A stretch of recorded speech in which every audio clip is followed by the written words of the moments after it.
રાતનો સન્નાટો હતો. આકાશમાં કાળા વાદળો એવી રીતે છવાયેલા હતા જાણે કોઈ અણધાર્યું તોફાન ધીમે ધીમે જમીન પર ઉતરી રહ્યું હોય. ઠંડો પવન ઝૂંપડીની તૂટેલી દિવાલો સાથે અથડાઈને એક વિચિત્ર અવાજ પેદા કરી રહ્યો હતો અને હળવો હળવો વરસાદ તે નિર્જન જગ્યાને વધુ ઉદાસ બનાવી રહ્યો હતો. તે જ અંધારાની વચ્ચે ગામના કિનારે બનેલી એક નાની જર્જરિત ઝૂંપડીની અંદર શ્યામ બેઠો હતો. લગભગ 30 વર્ષનો એક સાધારણ દેખાતો ગરીબ ડ્રાઈવર, જેની આંખોમાં એટલી ઊંડાઈ હતી કે જાણે જિંદગીના દરેક દર્દ ત્યાં જ પોતાનું ઘર બનાવી લીધું હોય. તેની સામે ખાટલા પર તેની વૃદ્ધ અને બીમાર માં સૂતી હતી. શ્વાસ ધીમા અને ભારે હતા અને દરેક શ્વાસની સાથે જાણે મૃત્યુ થોડું વધુ નજીક આવી રહ્યું હતું. બેટા, દવા પૂરી થઈ ગઈ છે. માનો નબળો અવાજ તે સન્નાટાને ચીરતો શ્યામના દિલમાં ઉતરી ગયો. તેને તરત જ નજર ઝુકાવી લીધી, કારણ કે તેની પાસે આપવા માટે કોઈ જવાબ નહોતો. ખિસ્સામાં પડેલા માત્ર 20 રૂપિયા તેની લાચારીની મજાક ઉડાવી રહ્યા હતા. તેમ છતાં તેને હોઠ પર જબરદસ્તી એક જૂઠી હિંમત લાવીને કહ્યું, કાલે લઈ આવીશ માં. પરંતુ તેની અંદર એક તોફાન ઉઠી રહ્યું હતું. ગુસ્સાનું, લાચારીનું, તે કિસ્મતનું, જેને તેને દરેક વળાંક પર તોડ્યો હતો. ત્યાં જ અચાનક ઠક ઠક ઠક ઝૂંપડીના દરવાજે ટકોરા પડ્યા. આટલી રાતે આટલી સુનસાન જગ્યાએ કોઈ આવી શકે? આ વિચારીને શ્યામના રૂંવાણા ઊભા થઈ ગયા. તેનું હૃદય જોર જોરથી ધબકવા લાગ્યું. તેને ધીરેથી દરવાજો ખોલ્યો અને જેવી તેની નજર બહાર ઊભેલી તે સ્ત્રી પર પડી, તેના શ્વાસ એક ક્ષણ માટે થંભી ગયા. વરસાદમાં ભીંજાયેલી તે સ્ત્રી કોઈ સામાન્ય માણસ જેવી લાગતી નહોતી. તેના ચહેરા પર એક અનોખો પ્રભાવ હતો. તેને મોંઘી સાડી પહેરી હતી, ગળામાં ચમકતો હીરાનો હાર, હાથમાં એક ભારે બેગ અને આંખોમાં એવી બેચેની જાણે તે કોઈ બહુ મોટા બોજ પોતાના અંદર દબાવીને ઊભી હોય. શ્યામ કંઈ સમજી શક્યો નહીં. બસ તેના મોંમાંથી આટલું જ નીકળ્યું, જી, તમે? અને ત્યારે તે સ્ત્રીએ તેની આંખોમાં ઊંડાણપૂર્વક જોતા કહ્યું, મને અંદર આવવા દઈશ શ્યામ? આ સાંભળતા જ શ્યામના પગ નીચેથી જમીન સરકી ગઈ, કારણ કે તે તેનું નામ જાણતી હતી. કંઈ પણ સમજ્યા વગર તેને દરવાજો ખોલી દીધો. તે સ્ત્રી અંદર આવી અને ચારે બાજુ નજર દોડાવવા લાગી. તે ઝૂંપડીની ગરીબીને તેને માત્ર જોઈ નહીં પણ અનુભવી, જાણે દરેક તૂટેલી વસ્તુ તેને કોઈ જૂની યાદ અપાવી રહી હોય. પછી તે ધીરેથી શ્યામની મા પાસે ગઈ. કંઈ પણ બોલ્યા વગર તેમના માથા પર હાથ રાખ્યો અને માની આંખોમાં અચાનક આંસુ આવી ગયા. બેટા, આ કોણ છે? માએ નબળા અવાજે પૂછ્યું, પરંતુ શ્યામ પોતે જાણતો નહોતો અને તે કંઈ બોલે તે પહેલાં જ તે સ્ત્રીએ ધીમા પણ ભારે અવાજે કહ્યું, હું તેની જિંદગીનું દેવું ચૂકવવા આવી છું. આ સાંભળીને શ્યામનું હૃદય જોરથી ધબકવા લાગ્યું. દેવું? કયું દેવું? તેણે ગભરાતા પૂછ્યું. ત્યારે તે સ્ત્રીના હોઠ પર એક દર્દભર્યું સ્મિત આવ્યું અને તેણે કહ્યું, જે દિવસે તારા પિતાએ મારો જીવ બચાવ્યો હતો તે જ દિવસે મેં વચન આપ્યું હતું કે એક દિવસ હું તેમનું અહેસાન જરૂર ચૂકવીશ. આ સાંભળતા જ શ્યામના મગજમાં જાણે જૂની યાદોનો દરવાજો ખુલી ગયો. તેના પિતાનો ચહેરો, તેમનો સંઘર્ષ અને પછી અચાનક તેમનું મૃત્યુ.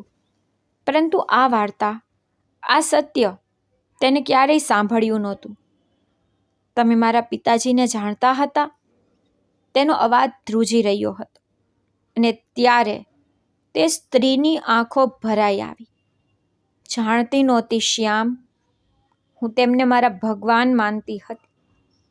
ઝૂંપડીમાં અચાનક એક ઊંડો સન્નાટો છવાઈ ગયો. બહાર વરસાદ તેજ થઈ ગયો હતો, પણ તે રાતે તે ઝૂંપડીની અંદર જે થવાનું હતું તે માત્ર એક મુલાકાત નહોતી, તે બે કિસ્મતોનો ટકરાવ હતો. એક કરોડપતિ વિધવા વિમલા દેવી અને એક ગરીબ ડ્રાઈવર શ્યામ. અને શ્યામને બિલકુલ અંદાજો નહોતો કે આ સ્ત્રી જે પોતે તેના દરવાજા સુધી આવી છે તે માત્ર દેવું ચૂકવવા નથી આવી, પણ તેની આખી જિંદગીને એવો વળાંક આપવા આવી છે જ્યાંથી પાછા ફરવું કદાચ ક્યારેય શક્ય ન હોય. અને આવનારા સમયમાં જે થશે તે જોઈને કદાચ ઇન્સાનિયત પણ રડી પડશે. વરસાદ હવે વધુ તેજ થઈ ગયો. પવન એટલો જોરથી ફૂંકાઈ રહ્યો હતો કે ઝૂંપડીની પતરાની છત વારંવાર ધ્રુજી રહી હતી. જાણે દરેક ઝાપટા સાથે તે તૂટીને પડી જશે. પણ તે નાનકડા રૂમની અંદર આ સમયે જે સન્નાટો ફેલાયેલો હતો તે બહારના તોફાન કરતાં ક્યાંય વધુ ભારે હતો. શ્યામ હજુ પણ વિમલા દેવીને તાકી રહ્યો હતો. તેના મગજમાં હજારો સવાલો એક સાથે દોડી રહ્યા હતા. આ સ્ત્રી કોણ છે? તેના પિતા સાથે આનો શું સંબંધ હતો? અને સૌથી મોટો સવાલ કે આ અચાનક તેની જિંદગીમાં કેમ આવી ગઈ છે? બીજી તરફ વિમલા દેવી ધીરે ધીરે તે ખાટલા પાસે બેસી ગઈ જ્યાં શ્યામની માં સૂતી હતી. તેમણે પોતાના હાથથી તેમના કપાળને પંપાળ્યું અને એક ઊંડો શ્વાસ લીધો, જાણે તેઓ આ દર્દને પોતાના અંદર અનુભવી રહ્યા હોય. આટલી હાલત થઈ ગઈ અને તે કોઈની પાસે મદદ ન માંગી. તેમના અવાજમાં કોઈ અભિમાન નહોતું, માત્ર એક સાચું દુઃખ હતું. શ્યામે નજર ફેરવી લીધી. મદદ માંગતા પહેલા આપનાર પણ હોવો જોઈએ. તેના શબ્દોમાં કડવાશ સાફ દેખાઈ રહી હતી, પરંતુ વિમલા દેવીએ કંઈ કહ્યું નહીં. તેમણે બસ ધીરેથી પોતાની બેગ ખોલી અને તેમાંથી દવાઓનો એક ડબ્બો કાઢ્યો. પહેલા આમને દવા આપો, તેમણે શાંત અવાજે કહ્યું. શ્યામ ચોંકી ગયો. તમે આ બધું? તે સમજી શકતો નહોતો કે આ બધું અચાનક કેવી રીતે થઈ રહ્યું છે.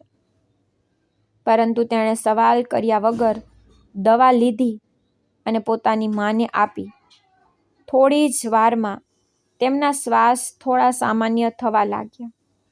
શ્યામની આંખોમાં પહેલી વાર એક હળવી રાહત દેખાઈ, પરંતુ તેના મનનો શંકા હજુ પણ દૂર થઈ નહોતી.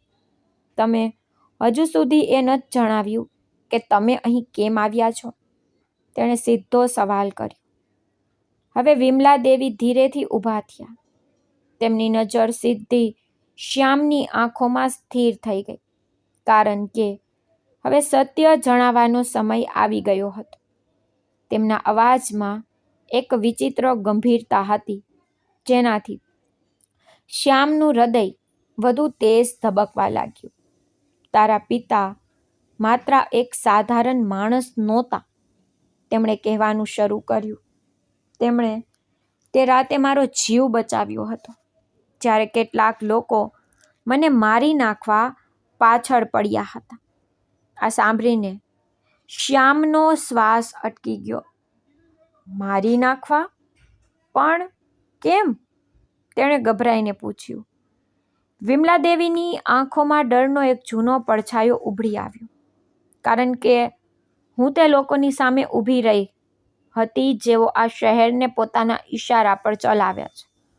મોટા લોકો, જેમના નામ લેવાથી પણ લોકો ડરે છે. ઝૂંપડીની અંદર જાણે હવા થીજી ગઈ. શ્યામ હવે પૂરા ધ્યાનથી સાંભળી રહ્યો હતો. તે રાતે જો તારા પિતાએ મને પોતાની ટ્રકમાં છુપાવીને ત્યાંથી ન કાઢી હોત તો આજે હું જીવતી ન હોત. વિમલા દેવીનો અવાજ ભરાઈ આવ્યો. પરંતુ તેના થોડા દિવસો પછી જ તેમનું મૃત્યુ થઈ ગયું. આ સાંભળતા જ શ્યામનું હૃદય જાણે રોકાઈ ગયું. તમે કહેવા શું માંગો છો? તેનો અવાજ હવે ધ્રુજી રહ્યો હતો. અને ત્યારે વિમલા દેવીએ તે વાત કહી જેણે તેની દુનિયા હલાવી દીધી. તારા પિતાનું મૃત્યુ એક અકસ્માત નહોતું શ્યામ, તે એક કાવતરું હતું. આ સાંભળતા જ શ્યામના પગ નીચેથી જમીન સરકી ગઈ. તેની આંખો પહોળી થઈ ગઈ. દિલમાં જાણે કોઈએ આગ લગાવી દીધી હોય કે ના, આ જૂઠ છે.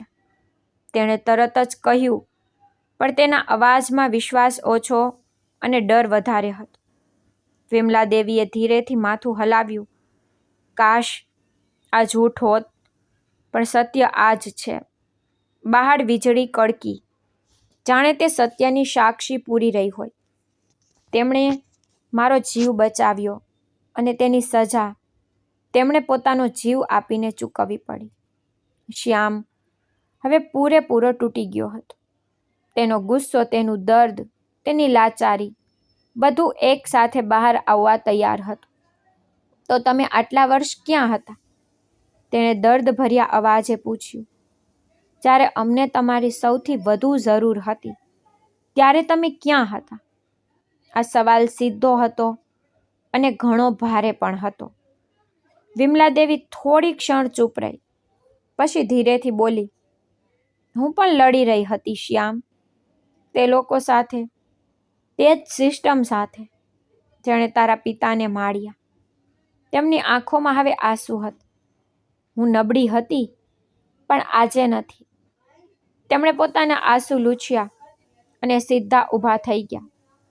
આજે હું એટલી શક્તિશાળી છું કે તને તે બધું આપી શકું છું જે તે ક્યારેય વિચાર્યું પણ નહીં હોય. શ્યામે તેમની તરફ જોયું. તેની આંખોમાં ગુસ્સો હતો, દર્દ હતું અને ક્યાંક ને ક્યાંક એક આશા પણ હતી. પરંતુ બદલામાં વિમલા દેવીએ ધીરેથી કહ્યું કે તારે મારી સાથે આવવું પડશે. ઝૂંપડીમાં ફરીથી સન્નાટો છવાઈ ગયો. બહાર વરસાદ રોકાવાનું નામ નહોતો લેતો અને અંદર શ્યામ એક એવા વળાંક પર ઊભો હતો જ્યાંથી તેની જિંદગી કાં તો પૂરેપૂરી બદલાઈ શકતી હતી અથવા પૂરેપૂરી બરબાદ થઈ શકતી હતી. ઝૂંપડીની અંદર ગાઢ સન્નાટો ફેલાયેલો હતો. બહાર વરસાદ હજુ પણ બેરહેમ રીતે વરસી રહ્યો હતો, પણ શ્યામની અંદર જે તોફાન ઉઠી રહ્યું હતું તે તેનાથી ક્યાંય વધુ ખતરનાક હતું. તેની આંખો સતત વિમલા દેવીના ચહેરા પર ટકેલી હતી, જાણે તે તેમના દરેક શબ્દમાં છુપાયેલા સત્યને વાંચી લેવા માંગતો હોય. મારી સાથે આવવું પડશે.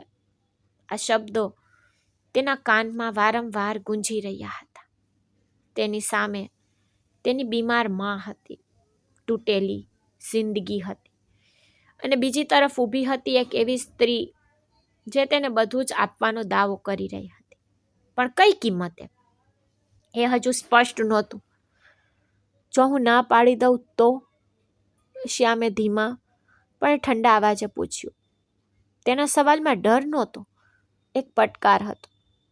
વિમલા દેવીએ પલક ઝબકાવ્યા વગર તેની તરફ જોયું. તો તું ત્યાં જ રહી જઈશ જ્યાં જે છે, ગરીબી, લાચારી અને અધૂરા સવાલો સાથે.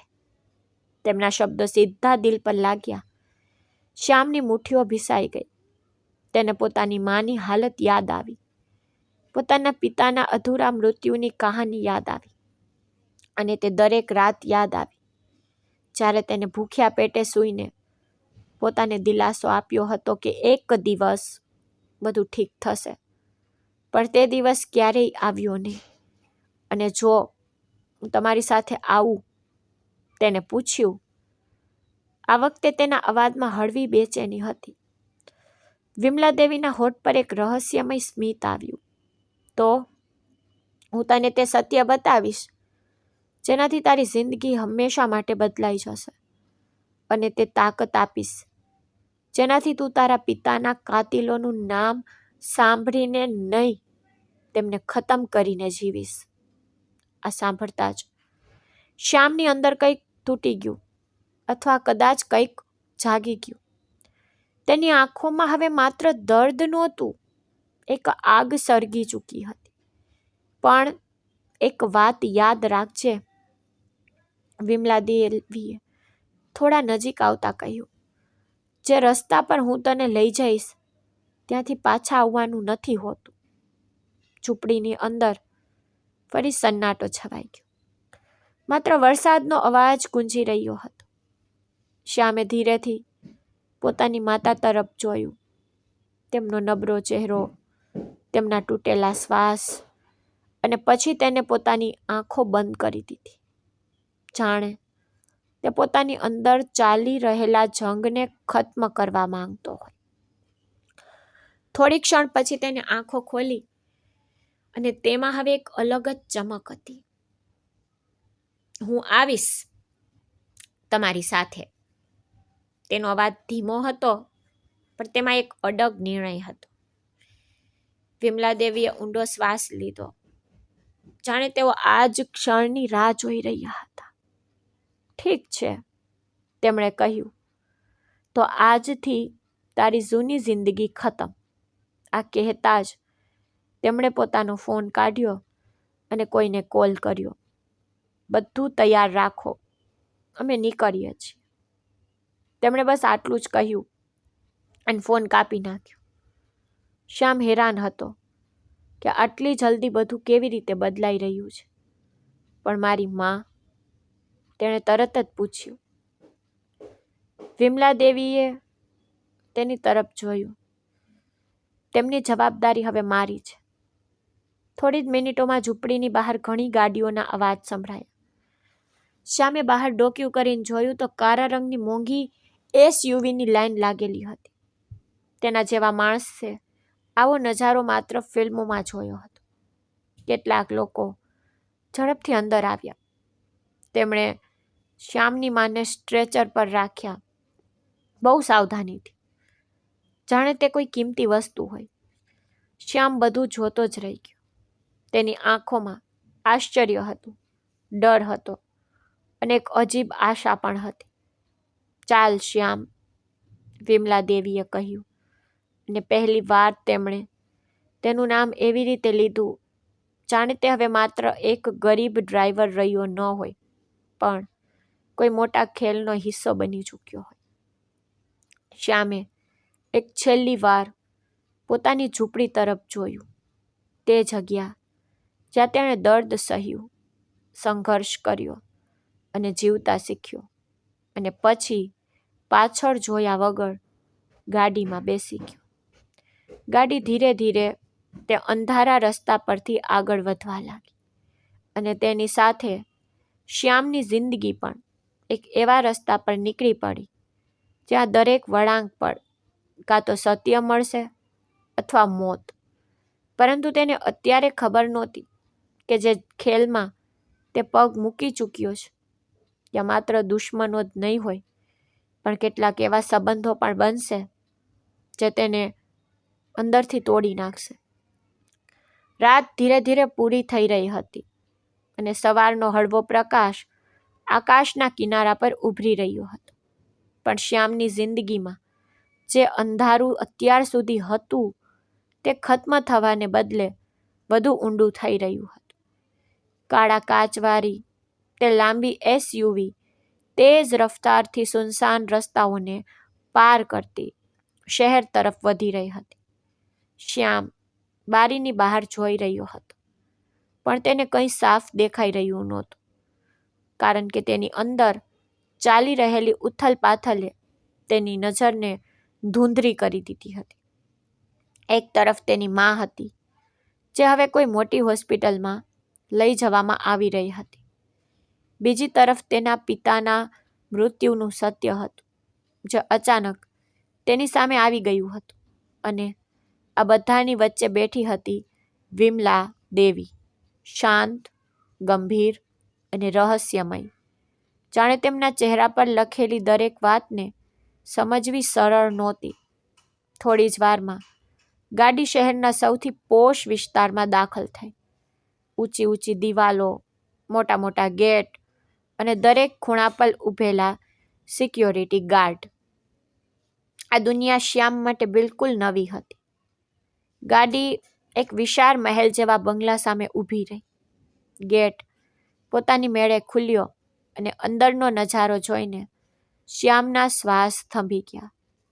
ચારે બાજુ હરિયાળી, ફુવારા, ચમચમાતી લાઇટ્સ અને વચ્ચે ઊભેલો એક ભવ્ય મહેલ. જાણે કોઈ ફિલ્મનો સેટ હોય. ઉતરી જા, વિમલા દેવીનો અવાજ આવ્યો. શ્યામ ધીરેથી બહાર નીકળ્યો. તેના પગ જાણે જમીન પર ટકી જ નહોતા રહ્યા. ત્યાં જ કેટલાક લોકો ઝડપથી આવ્યા અને તેની માને સીધી એમ્બ્યુલન્સમાં લઈને હોસ્પિટલ તરફ રવાના થઈ ગયા.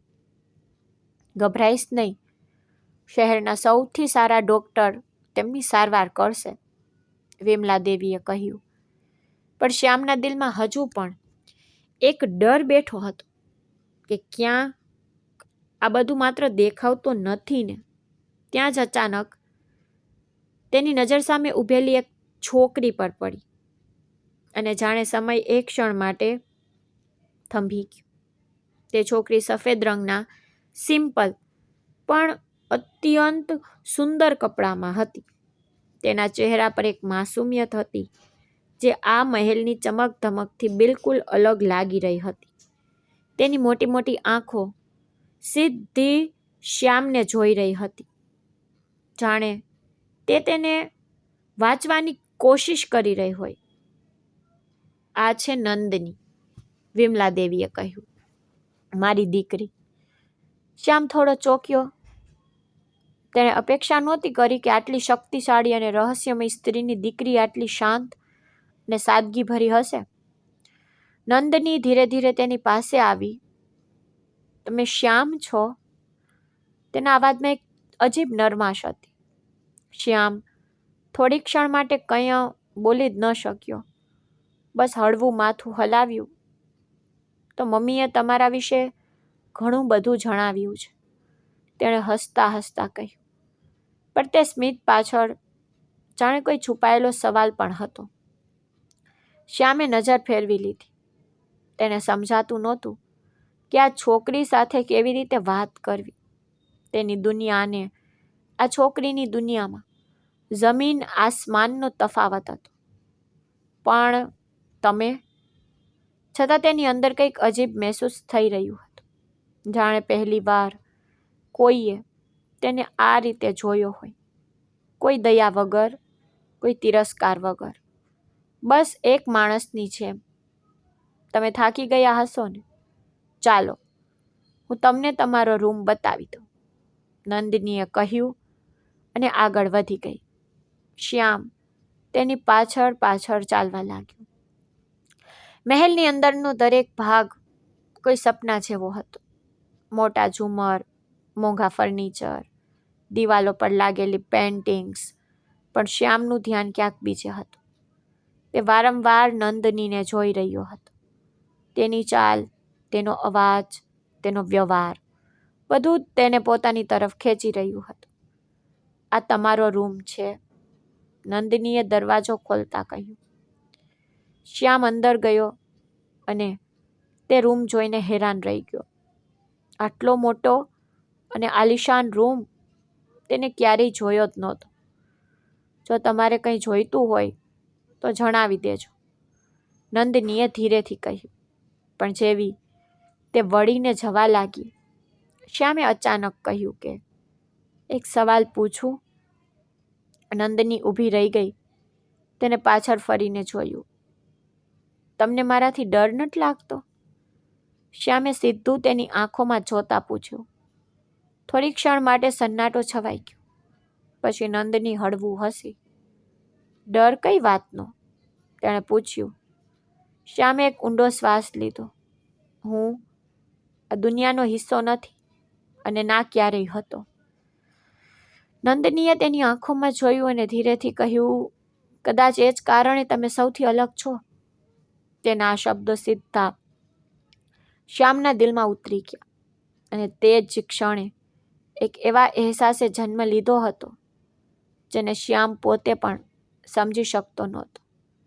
પણ આ કહાની માત્ર એક નવા સંબંધની શરૂઆત નહોતી, કારણ કે તે જ મહેલના કોઈ અંધારા રૂમમાં કોઈ બીજું પણ હતું જે શ્યામના આવવાથી ખુશ નહોતું અને જેની નજર હવે તેના પર જ ટકી ચૂકી હતી.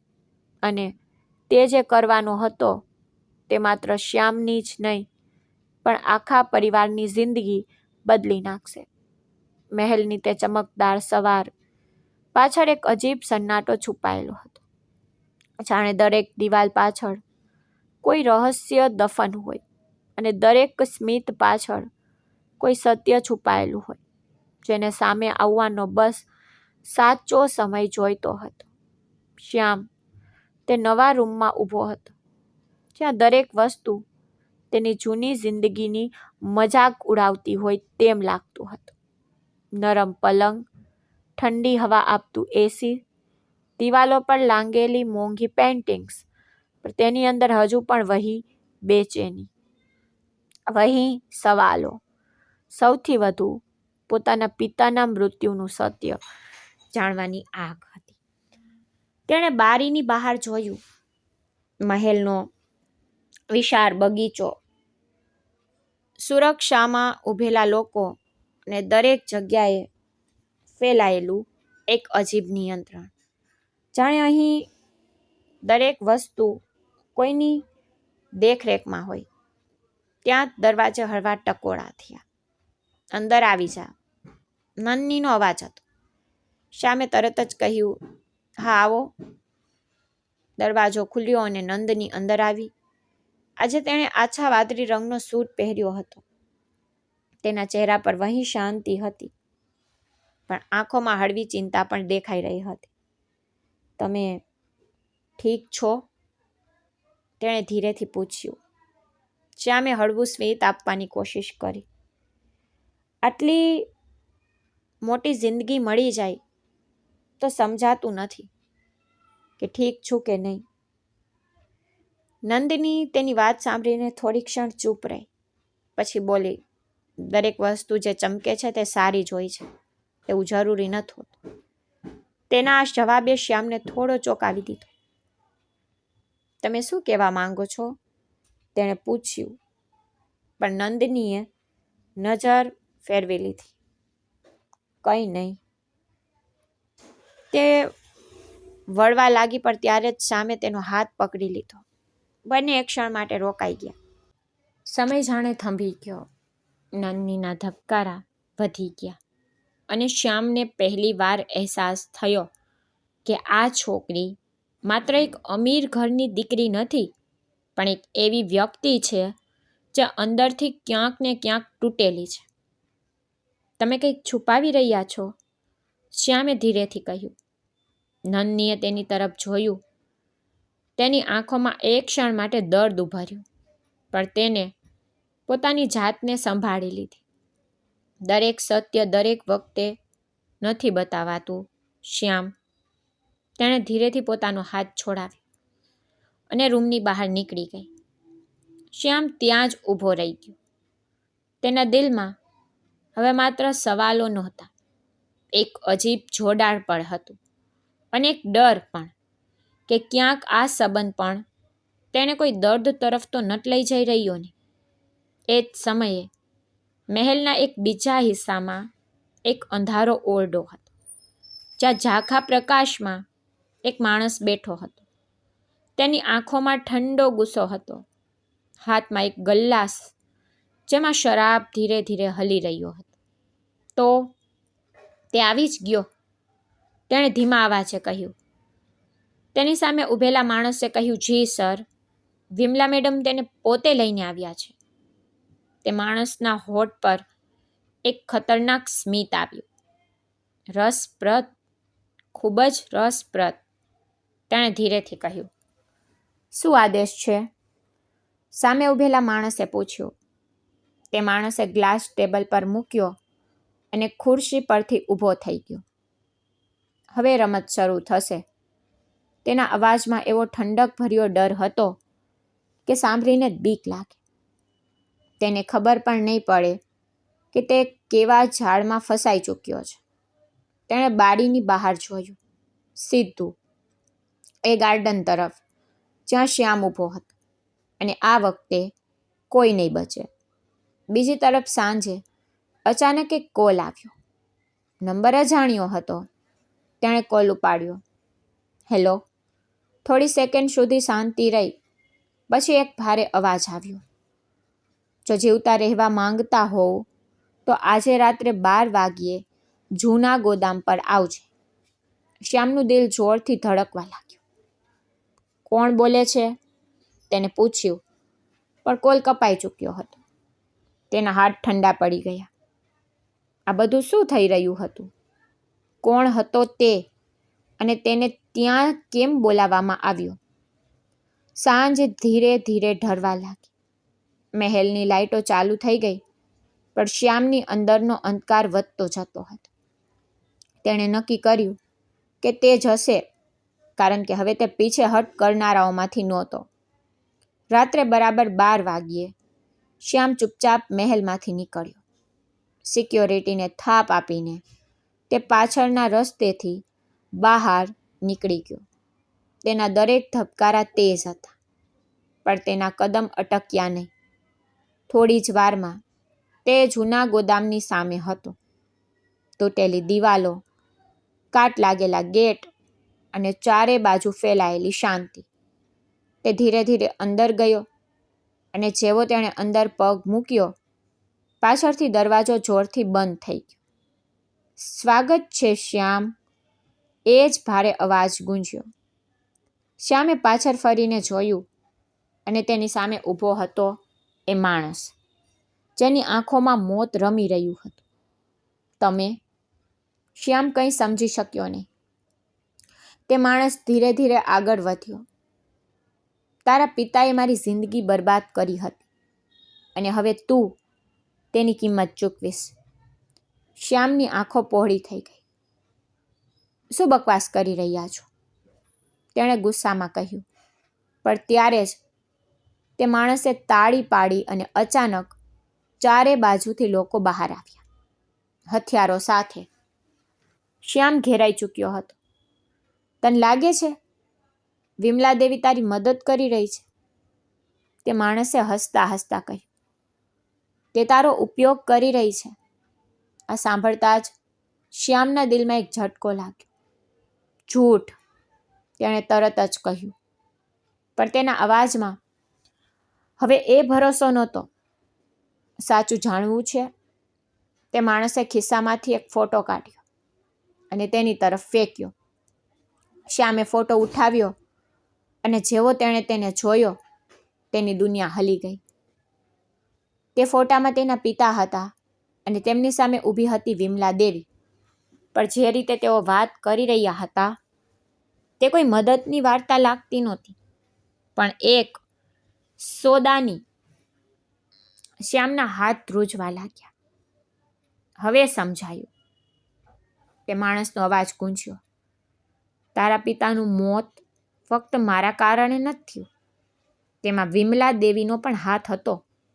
આ સાંભળતા જ શ્યામની અંદર કંઈક તૂટી ગયું, અથવા કદાચ પૂરેપૂરું વેરવિખેર થઈ ગયું. તેની આંખોમાં હવે માત્ર ગુસ્સો હતો, દર્દ હતું અને એક ખતરનાક સન્નાટો.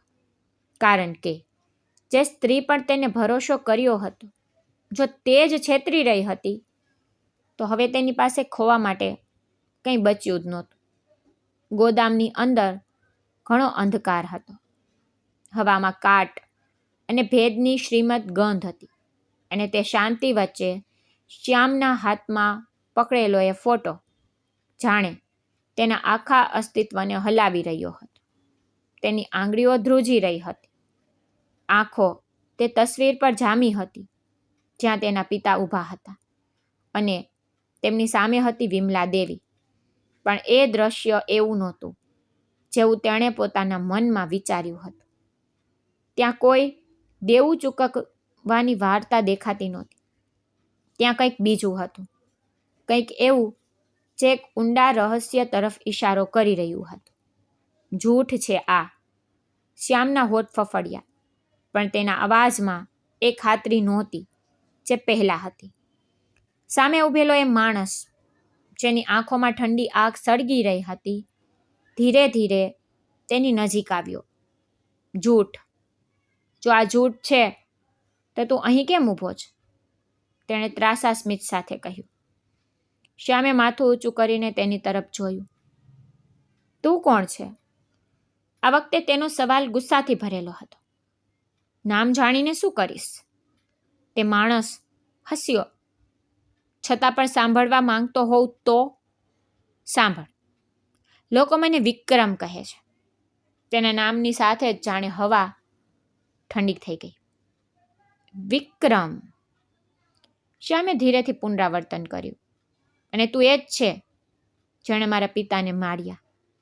તેની આંખોમાં લોહી ઉતરી આવ્યું હતું. વિક્રમે સંકોચ વગર માથું હલાવ્યું. હા, પણ વાર્તા એટલી સીધી નથી જેટલી તું સમજી રહ્યો છે, તેણે કહ્યું અને પોતાના માણસોને ઈશારો કર્યો. બધા પાછળ હટી ગયા, જાણે તે આ ક્ષણને ખાસ બનાવવા માંગતો હોય. તારા પિતા એક બહુ મોટી રમતના હિસ્સા હતા, શ્યામ. અને એ રમત માત્ર પૈસાની નહોતી, તાકાતની હતી, કંટ્રોલની હતી. તેના અવાજમાં એક અજીબ ગર્વ હતો. અને એ રમતમાં વિમલા દેવી પણ હતી. આ સાંભળતા જ શ્યામને ફરી એક ઝટકો લાગ્યો. નહીં, તે આવું ના કરી શકે. તેણે પોતાને સમજાવવાની કોશિશ કરી, પણ વિક્રમ હસ્યો. તું હજી પણ તેમને માસૂમ સમજી રહ્યો છે. તે સ્ત્રી તારો મોહરાની જેમ ઉપયોગ કરી રહી છે, તેણે ધીરેથી કહ્યું. તારા પિતાએ એક ડીલ તોડી હતી અને તેની સજા તેમને મળી. શ્યામના શ્વાસ તેજ થઈ ગયા. કઈ ડીલ? તેણે પૂછ્યું. વિક્રમે તેની આંખોમાં જોતા કહ્યું, એ ડીલ જેમાં તારા પિતાએ વિમલા દેવીની મદદ કરવાની હતી, પણ છેલ્લી ઘડીએ તેમણે બધું જ બદલી નાખ્યું. આ સાંભળીને શ્યામ પૂરેપૂરો મૂંઝાઈ ગયો. કેમ? તેના મોઢામાંથી નીકળ્યું. કારણ કે તેમને સત્ય ખબર પડી ગઈ હતી. વિક્રમનો અવાજ ધીમો થઈ ગયો. તેમને ખબર પડી ગઈ હતી કે વિમલા દેવી માત્ર પોતાનો જીવ બચાવવા માટે નહોતી લડી રહી. તે આ શહેરની સૌથી મોટી તાકાત બનવા માંગતી હતી. અને આ માટે તે કોઈનું પણ બલિદાન આપી શકતી હતી. આ સાંભળતા જ શ્યામનું દિલ જાણે ફાટી ગયું. તેની અંદર જે ભરોસો બચ્યો હતો તે પણ તૂટવા લાગ્યો. અને તને શું મળ્યું? શ્યામે ગુસ્સામાં પૂછ્યું. તેમને મારીને તે શું મેળવ્યું? વિક્રમે હળવા હાસ્ય સાથે કહ્યું. મેં કંઈ નથી મેળવ્યું. મેં માત્ર મારો હિસ્સો લીધો અને તારા પિતાએ પોતાની ભૂલની કિંમત ચૂકવી. આ સાંભળીને શ્યામનો ગુસ્સો હવે કાબુ બહાર જઈ ચૂક્યો હતો. તેણે અચાનક આગળ વધીને વિક્રમનો કોલર પકડી લીધો.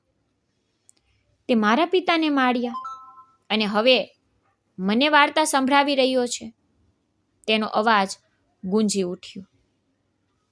પણ આગલી જ ક્ષણે વિક્રમના માણસોએ તેને પકડી લીધો. તેને પાછળ ખેંચી લેવામાં આવ્યો. ગુસ્સો સારો છે, વિક્રમે શાંતિથી કહ્યું, પણ સાચી દિશામાં હોવો જોઈએ.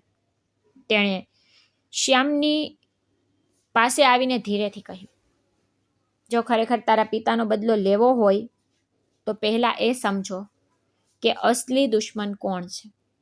આ શબ્દો શ્યામના મગજમાં હથોડાની જેમ વાગ્યા. અસલી દુશ્મન? શું તે વિક્રમ નથી કે પછી ખરેખર વિમલા દેવી? તેનું મગજ ઘૂમવા લાગ્યું. હું તને મારી શકતો હતો, વિક્રમે કહ્યું, પણ મેં નથી માર્યો. જાણે છે કેમ? શ્યામે તેની તરફ જોયું. તેની આંખોમાં સવાલ હતો. કારણ કે તું મારા કામ આવી શકે છે. આ સાંભળતા જ શ્યામે દાંત પીસ્યા. હું તારા માટે કામ નહીં કરું. તેને ઠંડા સ્વરમાં કહ્યું. વિક્રમ હસ્યો. અત્યારે નહીં, પણ બહુ જલ્દી તું પોતે મારી પાસે આવીશ. તેણે પોતાના માણસોને ઈશારો કર્યો. આને જવા દો. અચાનક બધા પાછળ હટી ગયા. દરવાજો ખુલી ગયો. શ્યામ થોડી ક્ષણ ત્યાં જ ઊભો રહ્યો, જાણે તે સમજી જ નથી શકતો કે અત્યારે શું થયું. જા, વિક્રમનો અવાજ આવ્યો. અને જઈને તારી મસીહાને પૂછ, સત્ય શું છે? શ્યામ ધીરે ધીરે બહાર નીકળ્યો. તેની ચાલ લથડતી હતી. તેનું મગજ પૂરેપૂરું મૂંઝાઈ ચૂક્યું હતું. બહાર રાત હજી પણ ઘેરી હતી, પણ તેની અંદરનો અંધકાર તેનાથી પણ વધુ ઊંડો થઈ ચૂક્યો હતો. થોડી વારમાં તે પાછો મહેલ પહોંચ્યો. ચૂપચાપ અંદર ઘૂસ્યો. પણ જેવો તે અંદર આવ્યો, તેની નજર સીધી નંદની પર પડી, જે ત્યાં જ ઊભી રહીને તેની રાહ જોઈ રહી હતી. તમે ક્યાં હતા? તેના અવાજમાં ચિંતા સ્પષ્ટ દેખાતી હતી. શ્યામ થોડી વાર શાંત રહ્યો. પછી તેણે તેની આંખોમાં જોયું અને અચાનક તેની અંદરનું બધું દર્દ બહાર આવી ગયું. સત્ય શું છે? તેણે સીધું પૂછ્યું. નંદની ચોંકી ગઈ. શું મતલબ? શ્યામ તેની નજીક આવ્યો. મારા પિતાનું મોત, વિમલા દેવી અને આ બધું સત્ય શું છે? તેનો અવાજ ભારે હતો. નંદનીના ચહેરાનો રંગ ઉડી ગયો. તમે આ બધું? તે કંઈ કહી શકી નહીં. જવાબ આપ, શ્યામે જોરથી કહ્યું.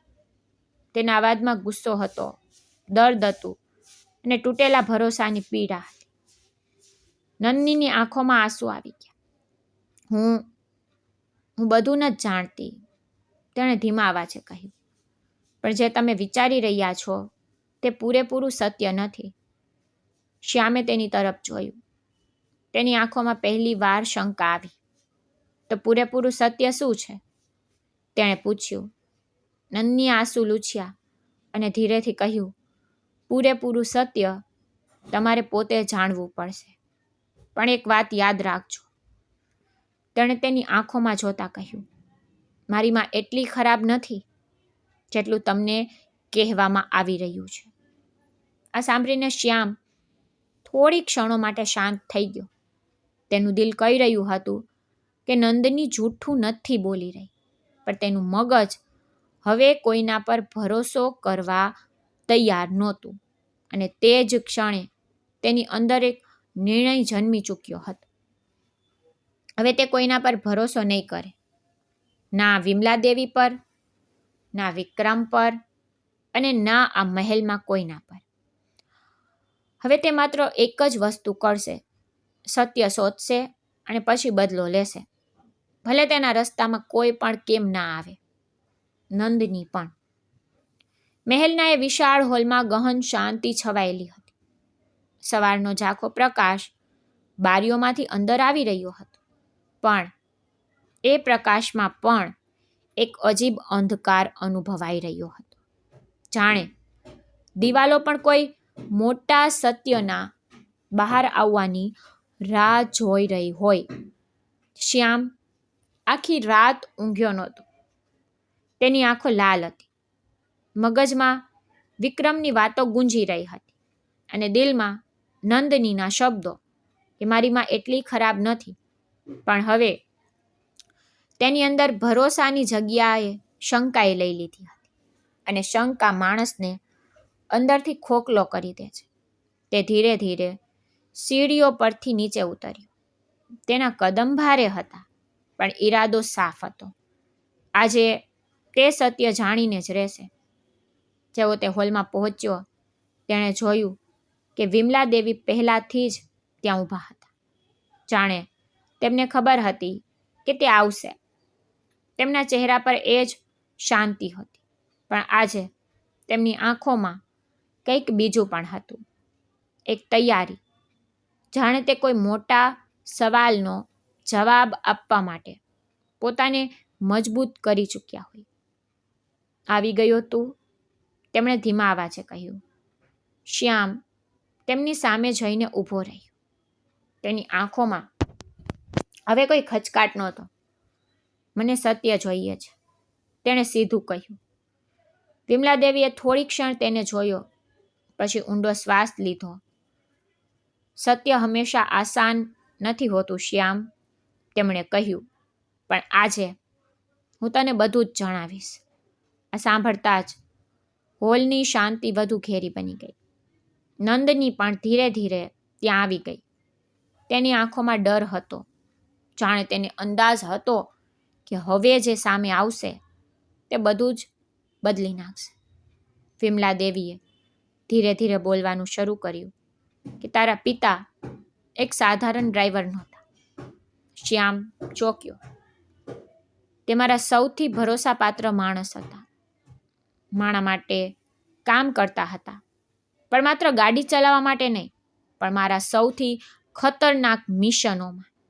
આ સાંભળી ને શ્યામનું દિલ જોરથી ધડકવા લાગ્યું. અને વિક્રમ? તેને પૂછ્યું. વિમલા દેવીની આંખોમાં નફરતની એક ચમક ઉભરી. વિક્રમ મારો સૌથી મોટો દુશ્મન હતો અને છે, તેમણે કહ્યું. તે આ શહેરને પોતાના કબજામાં લેવા માંગતો હતો અને હું તેની સામે ઊભી હતી. તેમના અવાજમાં હવે તાકાત હતી. તારા પિતાએ કેટલી વાર મારો જીવ બચાવ્યો અને દરેક વખતે તે મારી સાથે ઊભા રહ્યા. શ્યામ ધ્યાનથી સાંભળી રહ્યો હતો, પણ તેની અંદર હજી પણ એ ફોટો ઘૂમી રહ્યો હતો. પણ તે દિવસે વિમલા દેવીનો અવાજ ધીમો થઈ ગયો. હોલમાં શાંતિ છવાઈ ગઈ. વિક્રમે મને ખત્મ કરવા માટે એક ઝાડ બિછાવી અને તે ઝાડમાં તારા પિતા પણ ફસાઈ ગયા. તેમણે કહ્યું, તે એક ડીલ હતી જેમાં તારા પિતાને મજબૂર કરવામાં આવ્યા કે તે મને એ જગ્યા સુધી લઈ જાય જ્યાં વિક્રમના લોકો રાહ જોઈ રહ્યા હતા. શ્યામની આંખો પહોળી થઈ ગઈ. તો તેમણે તમને દગો આપ્યો? તેણે ધીમેથી પૂછ્યું. વિમલા દેવીએ તરત જ માથું હલાવ્યું. નહીં. તેમના અવાજમાં દર્દ હતું. તેમણે છેલ્લી ઘડીએ મને સત્ય જણાવી દીધું અને પોતે એ ઝાડમાં ફસાઈ ગયા. આ સાંભળીને શ્યામનું દિલ જાણે અટકી ગયું. શું મતલબ? તેનો અવાજ ધ્રુજ્યો. તેમણે મને બચાવવા માટે પોતાનો જીવ આપી દીધો. વિમલા દેવીની આંખોમાંથી આંસુ નીકળી આવ્યા. તે જાણતા હતા કે જો હું બચી ગઈ તો એક દિવસ હું વિક્રમને ખત્મ કરી દઈશ. હોલમાં મૌન છવાઈ ગયું. એટલું ઊંડું કે કોઈના શ્વાસનો અવાજ પણ સંભળાઈ રહ્યો હતો. શ્યામની આંખોમાં આંસુ આવી ગયા, પણ સાથે ગુસ્સો પણ હતો. પણ એ ફોટો? તેને પૂછ્યું. વિમલા દેવી થોડીવાર શાંત રહ્યા, પછી બોલ્યા, તે ફોટો અધૂરી વાર્તા છે. તેમણે કહ્યું, તે ડીલ એક મજબૂરી હતી. તારા પિતાને બ્લેકમેલ કરવામાં આવ્યા હતા. આ સાંભળતા જ શ્યામની અંદરની બધી દિવાલો હલી ગઈ. અને વિક્રમ? તેને દાંત પીસતા પૂછ્યું. વિક્રમે જ તેમને માર્યા. વિમલા દેવીનો અવાજ હવે ઠંડો થઈ ગયો. અને હવે તે તને પણ એ જ રમતમાં ખેંચવા માંગે છે. ત્યારે જ અચાનક હોલની બહાર ગોળીબારનો અવાજ ગુંજી ઉઠ્યો. ધડામ ધડામ. બધા ચોંકી ગયા. ગાર્ડ્સ દોડતા અંદર આવ્યા. મેડમ, વિક્રમના લોકો અંદર ઘૂસી આવ્યા છે. માહોલ અચાનક બદલાઈ ગયો. નંદની ડરથી પાછળ હટી ગઈ. શ્યામની આંખોમાં આગ સળગી ઉઠી. તો આ રમત હવે ખત્મ થશે, તેણે ધીરેથી કહ્યું. વિમલા દેવીએ તેની તરફ જોયું અને પહેલી વાર તેમના ચહેરા પર એક સાચું સ્મિત આવ્યું. એ જ હું ઈચ્છતી હતી, તેમણે કહ્યું. હવે નિર્ણય તારા હાથમાં છે શ્યામ. ગોળીઓનો અવાજ તેજ થતો જતો હતો. બહાર ચીસાચીસ મચી ગઈ હતી. મહેલ હવે યુદ્ધનું મેદાન બની ચૂક્યો હતો. શ્યામે એક પળ માટે નંદની તરફ જોયું. તેની આંખોમાં ડર હતો, પણ ભરોસો પણ. અને તે જ ક્ષણે શ્યામે પોતાનો નિર્ણય લઈ લીધો. હવે તે ભાગશે નહીં. હવે તે આ રમતને ખતમ કરશે. ભલે આ માટે તેને બધું જ કેમ ના ખોવું પડે. તે ધીરે ધીરે આગળ વધ્યો અને તે દરવાજા તરફ ગયો જ્યાંથી ગોળીઓનો અવાજ આવી રહ્યો હતો. અને તેના દરેક કદમ સાથે એક નવી વાર્તા જન્મ લઈ રહી હતી. એક એવા માણસની જે હવે માત્ર સત્ય માટે નહીં પણ ઇન્સાફ માટે લડવા જઈ રહ્યો હતો. મહેલની અંદર ગોળીબારનો અવાજ સતત ગુંજી રહ્યો હતો. દરેક તરફ અફરાતફરી મચેલી હતી. ગાર્ડ્સ અને વિક્રમના માણસો સામસામે હતા. તૂટતા કાચનો અવાજ, ચીસો અને ભાગતા કદમોનો અવાજ મળીને એક એવો ભયાનક મંજર બનાવી રહ્યા હતા જેમાં તે દરેક સેકન્ડે કોઈનો જીવ જઈ શકતો હતો. પણ આ બધાની વચ્ચે શ્યામના કદમ અટકી રહ્યા નહોતા. તેની આંખોમાં હવે કોઈ ડર નહોતો. માત્ર એક જ વસ્તુ હતી, બદલો. પોતાના પિતા માટે, પોતાની તૂટેલી જિંદગી માટે અને એ દરેક જૂઠ માટે જેણે તેને અંદરથી તોડી નાખ્યો હતો. તે ધીરે ધીરે તે મુખ્ય હોલમાંથી નીકળીને બહારના લોન તરફ વધ્યો જ્યાંથી ગોળીઓનો અવાજ સૌથી વધુ આવી રહ્યો હતો. ત્યારે જ સામેથી 2 માણસો આવ્યા અને તેના પર ફાયર કરવા લાગ્યા. પણ આ વખતે શ્યામ એક ગરીબ ડ્રાઈવર નહોતો. તેણે ઝડપથી એક ગાર્ડની ગન ઉઠાવી અને કોઈ પણ સંકોચ વગર વળતો ફાયર કર્યો. તેની અંદર જાણે કોઈ બીજો જ માણસ જાગી ચૂક્યો હતો. દરેક ગોળી સાથે તેની અંદરનો ગુસ્સો બહાર નીકળી રહ્યો હતો. થોડીક ક્ષણોમાં રસ્તો સાફ થઈ ગયો અને તે આગળ વધતો ગયો. ત્યારે તેણે સામે જોયું કે વિક્રમ એ જ ઠંડી આંખોવાળો માણસ જેના ચહેરા પર આજે પણ એક અજીબ સ્મિત હતું.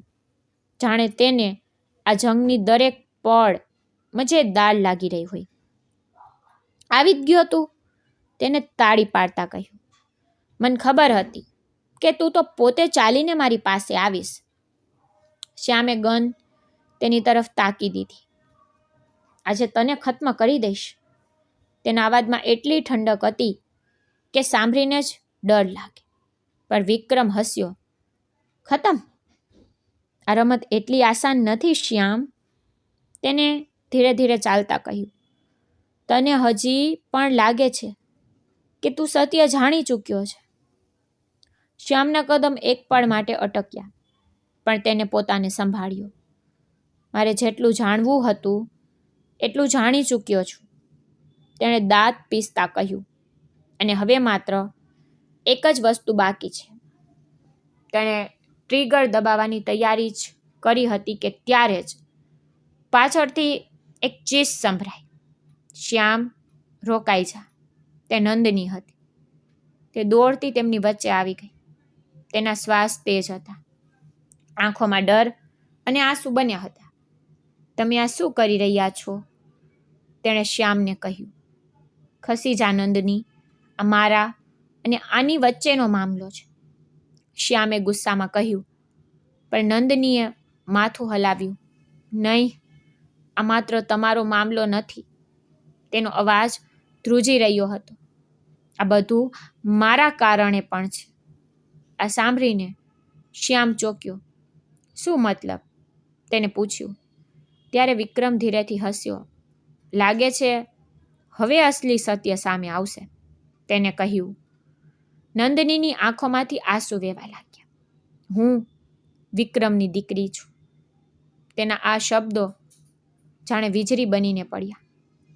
શ્યામના હાથમાંથી ગન લગભગ છૂટી ગઈ. તેનું મગજ શૂન્ય થઈ ગયું. નહીં, આ જૂઠ છે, તેને માંડ માંડ કહ્યું. પણ નંદનીએ માથું ઝુકાવી લીધું. એ જ સત્ય છે, તેને કહ્યું. માએ મને બચાવવા માટે મને પોતાના નામે અપનાવી. કારણ કે જો વિક્રમને ખબર પડી જાત કે હું જીવતી છું તો તે મને પણ ખત્મ કરી દેત. આખો માહોલ જાણે જામી ગયો. શ્યામ હવે કંઈ સમજી જ શકતો નહોતો. તો તું? તેના શબ્દો અધૂરા રહી ગયા. હું તમને છેતરતી નહોતી રહી, નંદનીએ રડતા રડતા કહ્યું. હું પોતે આ સત્યથી ભાગી રહી હતી, પણ હવે વધુ નહીં. તેને વિક્રમ તરફ જોયું. તમે ઘણા લોકોની જિંદગી બરબાદ કરી છે અને હવે આ બધું ખત્મ થશે. વિક્રમનું સ્મિત ધીરે ધીરે ગાયબ થઈ ગયું. તેની આંખોમાં ગુસ્સો ઉભરી આવ્યો. તું મારી વિરુદ્ધ જઈશ? તેને ઠંડા અવાજે કહ્યું. હું હંમેશાથી તમારી વિરુદ્ધ હતી, નંદનીએ જવાબ આપ્યો. બસ આજે કહેવાની હિંમત કરી શકી છું. આ સાંભળતા જ વિક્રમે ગુસ્સામાં ગન ઉઠાવી લીધી. તો પછી તું પણ બાકીના બધાની જેમ મરીશ? તેણે ટ્રિગર દબાવ્યું, પણ ગોળી ચાલે તે પહેલાં જ શ્યામ નંદનીને ધક્કો મારીને પોતે સામે આવી ગયો. ધાય! ગોળી તેના છાતીમાં વાગી. સમય જાણે અટકી ગયો. શ્યામ જમીન પર પડી ગયો. નંદની ચીખી ઉઠી, શ્યામ! તે તેની પાસે ભાગી. તેના માથાને પોતાના ખોળામાં લીધું. તેના હાથ લોહીથી ભરાઈ ગયા. તમે આ શું કર્યું? તેનો અવાજ તૂટી રહ્યો હતો. શ્યામે મુશ્કેલીથી આંખો ખોલી. તેના હોઠ પર એક હળવું સ્મિત હતું. કદાચ આ મારું દેવું હતું. તેણે ધીમેથી કહ્યું, તારી માનું. તેના શ્વાસ તૂટી રહ્યા હતા. હું તને ખોવા નહોતો માંગતો. આ સાંભળીને નંદનીની આંખોમાંથી આંસુ રોકાતા જ નહોતા. ત્યારે પાછળથી વિમલા દેવી પણ ત્યાં પહોંચ્યા. તેમણે જેવું આ દ્રશ્ય જોયું, તેમની આંખોમાં દર્દ ઉતરી આવ્યું. પણ તે જ ક્ષણે તેમણે ગન ઉઠાવી અને એક સેકન્ડ ગુમાવ્યા વગર ધાય! વિક્રમના છાતીમાં ગોળી મારી દીધી. વિક્રમ લથડ્યો. તેની આંખોમાં હેરાની હતી અને પછી તે જમીન પર પડી ગયો, હંમેશ માટે. મહેલમાં અચાનક શાંતિ છવાઈ ગઈ, જાણે જંગ ખત્મ થઈ ગઈ હોય. પણ એ શાંતિમાં સૌથી ભારે હતી નંદનીના ડૂસકા. શ્યામ આંખો ખોલી તે વારંવાર કહી રહી હતી, પરંતુ શ્યામના શ્વાસ હવે ખૂબ ધીમા પડી ગયા હતા. તેને છેલ્લી વાર નંદની તરફ જોયું અને ધીમેથી કહ્યું, તું સ્મિત કરવાનું છોડતી નહીં. અને પછી તેની આંખો હંમેશા માટે બંધ થઈ ગઈ. નંદની ચીસ પાડી ઉઠી. તેનું દિલ જાણે તૂટીને વિખેરાઈ ગયું. વિમલા દેવી ત્યાં જ ઊભી રહી ગઈ. તેમની આંખોમાંથી પણ આંસુ વહી રહ્યા હતા, કારણ કે આજે તેમણે ફરી એકવાર પોતાના કોઈને ગુમાવી દીધા હતા. પરંતુ આ વખતે આ માત્ર એક માણસનું મૃત્યુ નહોતું. આ તે માનવતાની જીત હતી જે છેલ્લા શ્વાસ સુધી જીવંત રહી. થોડા મહિનાઓ પછી તે જ શહેરમાં એક નાનું હોસ્પિટલ ખુલ્યું, શ્યામ સેવા કેન્દ્ર, જ્યાં ગરીબોને મફત ઈલાજ થતો હતો. નંદની દરરોજ ત્યાં આવતી, લોકોની મદદ કરતી અને દરેક સ્મિતમાં શ્યામને શોધતી. વિમલા દેવીએ પોતાનું આખું સામ્રાજ્ય હવે તે એક કામમાં લગાવી દીધું હતું, લોકોના જીવ બચાવવામાં. કારણ કે કદાચ આજ તે સાચું દેવું હતું જે તેમને ચૂકવવાનું હતું. અને ક્યાંક ને ક્યાંક દરેક તે માણસની દુઆમાં શ્યામ આજે પણ જીવંત હતો. તો જો મિત્રો તમને સ્ટોરી સારી લાગી હોય તો લાઈક, શેર, સબસ્ક્રાઈબ જરૂરથી કરજો. ધન્યવાદ.